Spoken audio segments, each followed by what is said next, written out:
Doctor Mohammad Yunus, আপনাকে আমাদের অনুষ্ঠানে স্বাগত জানাই।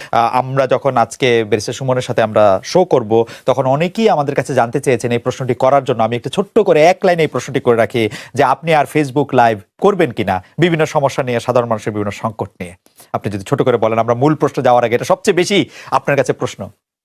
সংকট কি দেশ থেকে চলে গেছে নাকি যে আমার লাইভ বন্ধ হয়ে যাবে?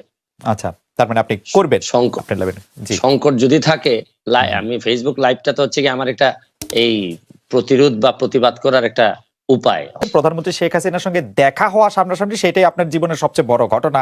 আপনি আর শেখ হাসিনা সরকারকে কি সমালোচনা করবেন? আপনি তো শেখ হাসিনা সরকারেরই মানে একজন। আমার সমালোচনা প্রথম শুরু হয়েছিল আমার বাবার বিরুদ্ধে। আচ্ছা, আমার বাবার কার্যক্রম থেকেই প্রথমে আমি সমালোচনা করা শিখি। তো বিষয়টা হচ্ছে গিয়ে যেসব জায়গায় ধরেন আপনারে আমি সাংবাদিক হিসেবে পছন্দ করি, আপনার সাথে আমার 5টা মিনিট সময় কাটানোটা আমিও মনে করি যে এটা প্রায় আমার জন্য একটা প্রিভিলেজ। আই এম অনার্ড যে 5টা মিনিট সময় কাটাতে পারতেছি আমরা।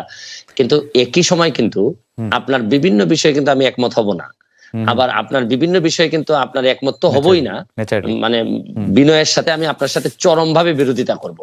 আমি কিন্তু বিষয়টা কিন্তু এরকম যে আমি হয়তো আপনার পক্ষে না, আপনার সাথে একমত না, কিন্তু আপনি যাতে আপনার পক্ষ কথা বলতে পারেন এটার স্বাধীনতা আমি স্বাধীনতায় বিশ্বাস করি।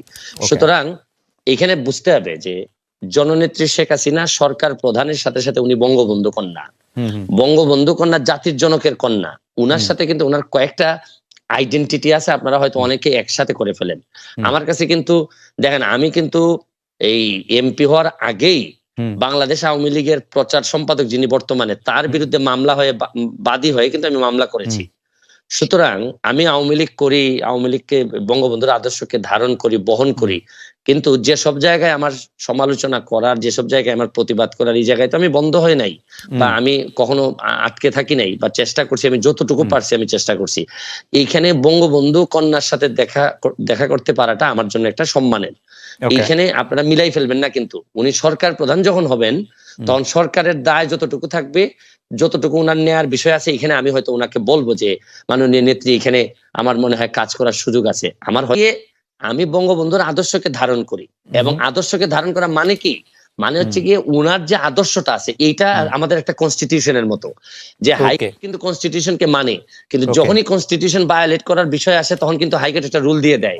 তো বিষয়টা হচ্ছে গিয়ে যে আমার এই জায়গাটা ঠিক রেখে আমার দেশটাকে বাঁচানোর জন্য, দেশটাকে ভালো করার জন্য আমার যে সব জায়গায় নক করতে হবে, এইসব জায়গায় আমি বাংলাদেশে নাকি দেখতে হবে এরকম একটি ছাকনি দিয়ে যে কারা আসলে স্বাধীনতার সপক্ষের শক্তি, কারা স্বাধীনতার সপক্ষের শক্তি দুই, তারাই আসলে সরকারি দল বা বিরোধী দল থাকবে, বাকিরা সব বাদ পড়ে যাবে।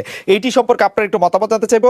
আমি মতামত জানতে চাইবো যে সরকার কি সত্যি সব দলকে জাতীয় দল হিসেবে দেখতে চায় কিনা, আপনি এটি কি মনে করেন? দেখেন, আমি যে উত্তরটা শুরু করার সময় একটা কথা বলতে চাই যে আমি পড়ছিলাম ছোটবেলায় যে অধিকার ছাড়িয়ে দিয়া অধিকার রাখিবার মতো বিড়ম্বনা নাই, বৈধতা দিলেন। এটা হচ্ছে কি আমি ব্যক্তিগতভাবে মনে করি, আপনারা দ্বিমত করতে পারেন না, এটা আমার মত হচ্ছে কি যে আমি যখন যে নির্বাচনে যান, আমি আপনার কাছে ক্ষমতা দিয়ে দিলাম, ভাই যান, আপনি আপনার সাথে আমি নাই, আপনার আন্ডারে আমি নির্বাচন করব না। তারপরে এই নির্বাচন কিরকম হয়েছে এটা নিয়ে তর্ক বিতর্ক করা, আমি আমার জায়গায় স্ট্যান্ডিং থাকবো যে আমি শুনেন, আমি যে কারণে আপনার আন্ডারে নির্বাচন করতে চাইনি, এটা নিয়ে আমার বিভিন্ন বৈধতা থাকতে পারে, যৌক্তিক দাবি থাকতে পারে। এই দাবি কিন্তু এখন আর উনাদের কিন্তু এখন আর এই জায়গা নাই। যেমন ধরেন আমি স্বতন্ত্র, কিন্তু স্বতন্ত্র হইলো দুইটা জায়গায় আমার, আপনি আমাকে আনকম্প্রোমাইজিং। একটা হচ্ছে গিয়ে যে আমি বঙ্গবন্ধুকে ধারণ করি, বঙ্গবন্ধুকে বহন করি, আরেকটা হচ্ছে গিয়ে মুক্তিযুদ্ধের সপক্ষের শক্তি হিসাবে আমি নিজেকে দাবি করি এবং এই অনুযায়ী কাজ করি। এই জায়গাটাকে আপনি যদি বলেন যে এই জায়গা যেহেতু আপনি মানেন, তাহলে আপনি বি টিম, তাইলে আমি সম্মানের সাথে আপনার সাথে দ্বিমত করতে চাই। আমার প্রশ্ন হচ্ছে গিয়ে যে বাংলাদেশে এই দুইটা জিনিস না মানার পরে আমার কাছে মনে হয় যে এটা খুবই হতাশাজনক। আপনার সাথে আমার আর বক্তব্য চলে না, কারণ আমি এই জায়গায় কোনো ধরনের কম্প্রোমাইজ আমি করব না, বরং বিরোধী দল যারা করবেন, ধরেন বিরোধী দল বঙ্গবন্ধুরের যিনি মানবেন না, তিনি আসলে এই দেশে জাতির জন্য কে যিনি মানবেন না বা এই তখন তো বিরোধী দলের আমার এই কনসেপ্টটা আমার কাছে খুবই হেইজি মনে হয়। বঙ্গবন্ধুর আদর্শ ধারণ করা মানে কি, মানে আওয়ামী লীগের বিরুদ্ধে যেসব অভিযোগ, আমি খালি আর্থিক অভিযোগগুলি আপনাকে শুধু মনে করে দিতে চাই। আমি শুধু মনে করে দিতে চাই আওয়ামী লীগের সরকাররা কিরকম, আওয়ামী লীগের সরকারে যারা ছিল তারা কিরকম আঙ্গুল ফুলে কলা গাছ হয়েছে, সেটা আমি শুধু মনে করে এখানে আমি উত্তর দিচ্ছি আপনাকে। আমি এই জায়গাতেই থাকতে চাই। আপনি মুক্তিযুদ্ধের চেতনা বলতে আপনি মনে করেন যে এই জায়গায় থাকতে চাই, ভোট হবে হচ্ছে আমরা, এই জায়গায় আমি থাকতে চাই। জি আমি এই জায়গায় থাকতে চাই, এই জায়গায় থাকতে চাই। বলেন। এই যে দুর্নীতি, জি, দুর্নীতি হচ্ছে কি শরীরটার মধ্যে নিজের শরীরে ক্যান্সার হওয়ার মতো, যে জায়গাটাতে ক্যান্সার হবে এই জায়গাটা কেটে ফেলতে হবে। এখন আপনি এইসব বিষয়ে আমি সারা দিন আপনার সাথে আলোচনা করতে রাজি। বঙ্গবন্ধুর চেতনা, বঙ্গবন্ধুর আদর্শ মানে একই সাথে আপনি এই কথা বলে আপনি দুর্নীতি করতে পারবেন না। এই দুর্নীতি যেদিন আপনি করবেন তখন আপনার এই জায়গাটাকে আপনি আসলে রীতিমতো আপনি এই জায়গাটাকে নষ্ট করে দিলেন। এই ব্যাপারে আপনার সাথে আমার কোনো দ্বিমত নাই। ধরেন আপনি দুর্নীতি বলেন, সন্ত্রাস বলেন, মাদক বলেন, এগুলা তো আলটিমেটলি আমাদের যেভাবে কনস্টিটিউশনের বাইরে যায়, বঙ্গবন্ধুর আদর্শের বাইরে যায়। এই ব্যাপারে আমি কিন্তু আপনার সাথে কোনোভাবেই দ্বিমত করব না।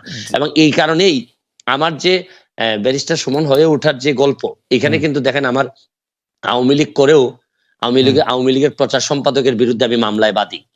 আমি আওয়ামী লীগ করেও আমি যতজন মন্ত্রীর বিরুদ্ধে আমি কথা বলছি সবই হচ্ছে গিয়ে দুর্নীতি সংক্রান্ত বিষয় নিয়ে আমি কথা বলছি। আমি বলছি যে এটা কোনোভাবেই বঙ্গবন্ধুর আদর্শ হইতে পারে না।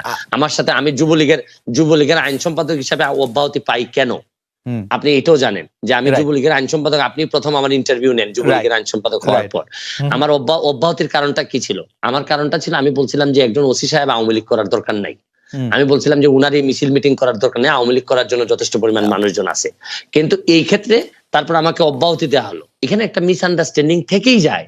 আমি বলছি বাংলাদেশের হয়েছে কি, আপনি বাংলাদেশের আদর্শ, রাষ্ট্র, সরকার প্রধান, দলীয় প্রধান, এগুলার মানুষ এমন ভাবে গুলাই ফেলে যে এখন আমরা এক জায়গায় নিয়ে কথা বলতে পছন্দ করি। আসলে কিন্তু আমি সরাসরি প্রশ্ন করি, শেখ হাসিনা বঙ্গবন্ধুর আদর্শ ধারণ করেন বলে আপনি মনে করেন কিনা? অবশ্যই। চোখের সামনে আপনি বলছেন যে বঙ্গবন্ধুর আদর্শ এবং মুক্তিযুদ্ধের আদর্শের বাইরে কোনো কিছু হলে আপনি তার সঙ্গে নাই, আপনি সেটির মধ্যে বলবেন, আমরা এটি দেখবো যে আপনি এটি আসলে কিভাবে এটি পালন করেন বা কিভাবে এটি এক্সিকিউট করেন। নিশ্চয়ই আপনি আমাদেরকে